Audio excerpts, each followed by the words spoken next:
first up on the show, we have a weekly Muse, and it's super exciting for me because it's a Borderlands thing. And anytime there's a Borderlands thing, I must talk about it. I think I am legally obligated to do so. Did you know that? I think it's in your contract. It's in my contract.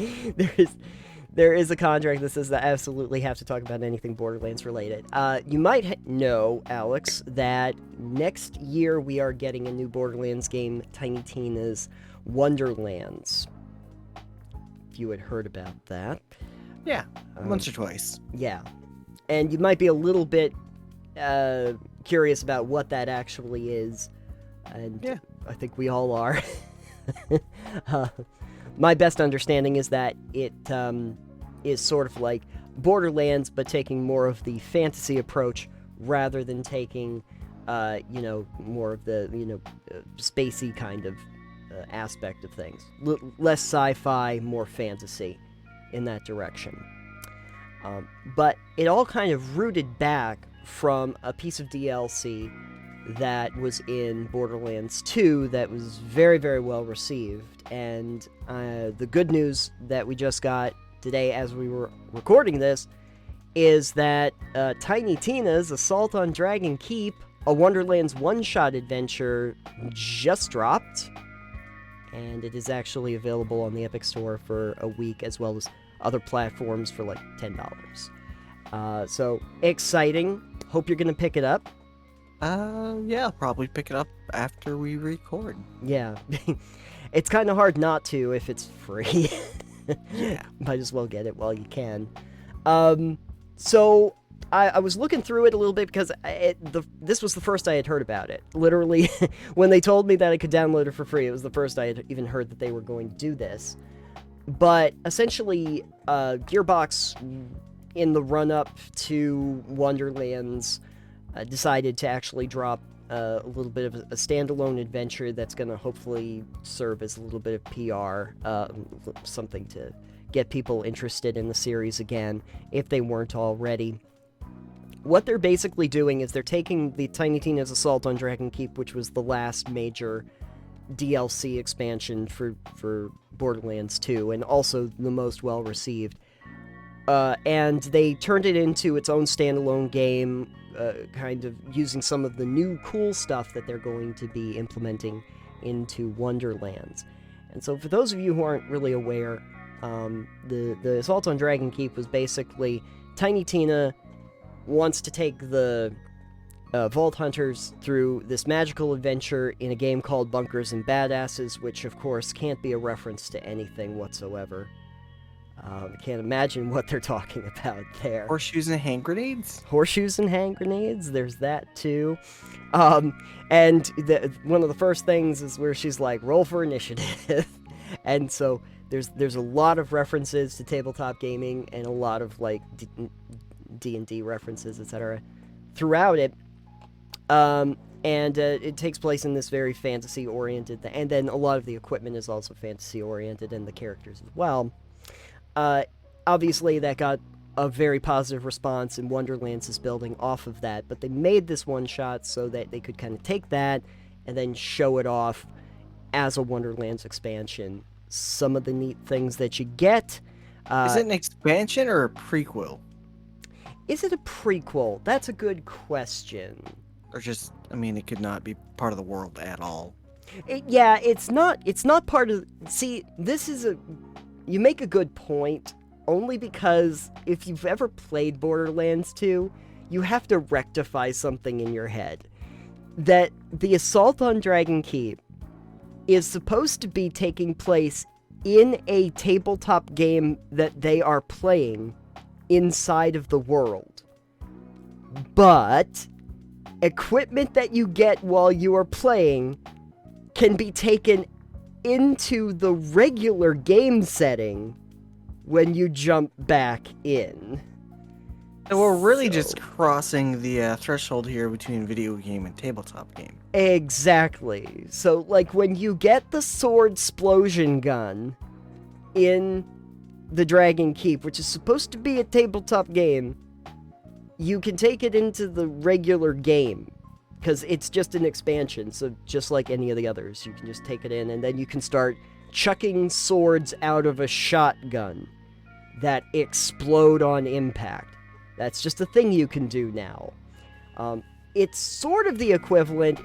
Imagine if you're like sitting around a table, right, playing the D&D, and somebody says you get the belt of giant strength, and then when you leave, an actual belt shows up, and you put it on, and now you can move your tractor all over the place. After you get a tractor, obviously. You might not have a tractor.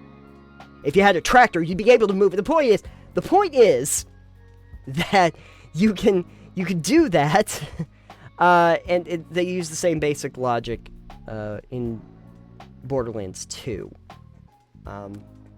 And they did some similar things, actually, in other Borderlands games.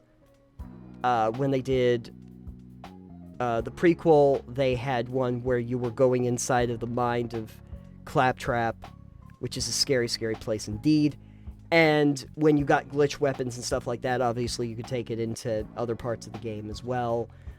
So they've played around with that format, and it kind of breaks the fourth wall. But then again, it's Borderlands, so what did you really expect? So I'm very excited to actually play this. It does feature all of the 6 Vault Hunters, as well as some alternate skins, heads, etc., and some of the new features that I guess they're going to be implementing in, like kite shields that will push your enemies back when they're broken, and lootapults, which is a great thing, where you can launch random loot across the map, and they're even putting a couple of the old BL2 missions that are outside of this and re-envisioning them for Wonderlands. So this is really going to be the first taste that people have to that general setting. So that's exciting. I'm very excited about that. That's definitely interesting. Yeah. And Alex, I know that you played a little bit of Borderlands, but not really most of them. You've only kind of touched on a couple, if I remember correctly. Yeah. Yeah. Was it mostly the first one and the second? I think I mostly played the second one. Okay. You played a little bit like the first Game of the Year edition, I believe. Yeah, like I didn't actually enjoy the first one as much when it came out because I was like, this art style's kind of weird for me, and the gameplay is not something I was used to. But I had a couple friends who I'd played Borderlands 2 with. Yes. Which definitely made it a lot more fun. Yeah, and to be fair, even though I really did like Borderlands 3, most people will tell you that 2 was the best installment with what they did with the formula. And that's, in many ways, the reason why they didn't have to make a third installment for like 6-7 years after the first one. They were able to wait a really long time because people just kept playing Borderlands 2, and it's great that they were able to do that. The actual game Wonderlands is going to be releasing in March of next year, so I guess if you're looking to get your fix, you can get it now with a standalone expansion. It is a much shorter development cycle from 3 to this Wonderlands than it was from 2 to 3. I don't know if that has to do with the reception 3 got compared to 2, or how long people were willing to engage with it. The DLC did come out relatively quick for 3, so maybe they just realized that it was trying to try something new, but this does feel very, very different than basically every installment of Borderlands, except possibly Tales. Do you even know what Tales of the Borderlands are? That's a good question. That's the one from Telltale Games, right? That is. Now defunct Telltale Games. Yes. Which is a whole other segment at some point we can talk about, but yes, it was basically taking the Telltale formula episodic game, and they made a game out of that. Fun fact, though, a lot of the characters and storylines that were set up in Tales made a return in 3. they brought some of those characters back in afterward. So you got to find out what happened with Reese. A lot of people were super worried about it. But, spoiler alert, like the shirt, he became the head of Atlas. Now it's been spoiled. Sorry, it's been spoiled for a game that's been out for a few years, so a couple years now. And in a great nod to Telltale, too, if you did not see this, in Borderlands 3, when you help Reset, he's gotten himself a mustache that he didn't have before, and there's a thing where you can tell him either that you like the mustache or you do not like the mustache, and really tell him you don't like the mustache. And whatever you decide, he will actually either take it off or he will leave it on. And there's a little thing that happens in the corner that says, Reese will remember that, just like in the Telltale games. And that's the best thing. It's the best thing. Do you, like the model of, like, the looter shooter that Borderlands kind of sets up? Yes. Which part of the model, though? I like the loot. I like Not so much the shoot? the looting. The shooting is okay. It's very fast-paced compared to games I typically play. So, yeah. The loot system was probably the most engaging loop that people enjoyed, just because it kind of reminded them as Diablo as a first-person shooter. You know, it's the color-coded rarity system. Yeah. Even your skill trees, when you look at the skill trees, they usually delineate it out into 3 different color-coded skill trees that do different things. It's very similar to that, but as a first-person shooter. And then, of course, the art style and kind of the personality that it has. But I am very interested to see what they're going to be doing with the classes as well. I know that Stabomancer is going to be a thing. yeah, I'm very interested in seeing what they do for the classes and skills and weapons and all that fun stuff. Yeah, I think one of the other ones I saw was Cryozerker, so it's like a berserker but with ice weapons. So that's fun. That's the best. That's Freeze them in place and beat on them. Exactly. Nothing better than a goblin sickle. You can just pick it up and shatter it. So it's out now. I'm thinking if we get the opportunity, it would be a lot of fun, because it is known as a really great cooperative experience, as I'm sure you know, to get together at some point and to play. But then you'd have to determine which one of the 6 classes you actually wanted to play. Stabomancer. I don't know. See, this is the one thing I don't know, and I'm going to be interested to find out, is the 6 playable classes that you have, I believe they are based on the original Borderlands classes and characters.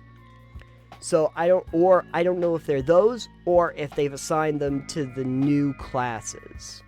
That I'd be interested to find out. Because at that point, I'm going to guess that, like, Gage as a Necromancer would be the Stabomancer, and that, like, Krieg would end up just being the Berserker instead of the Psycho. I can kind of see how they would change these. Oh, no, sorry. Salvador is the Gunzerker. Gunzerker would just be an Ice Zerker at that point. Or a Freezerker. Freezerker? Freezerger. That's StarCraft. Anywho. Anyway, we needed to have a weekly Muse because it was Borderlands stuff, and I, as I said, am legally obligated to say something about it. So. Yeah. You're like, ooh, and I'm like, all right, we can talk about that. Let's go. Let's go. Let's go. And we did go. We have gone. And now we've been there. And now we get to move on.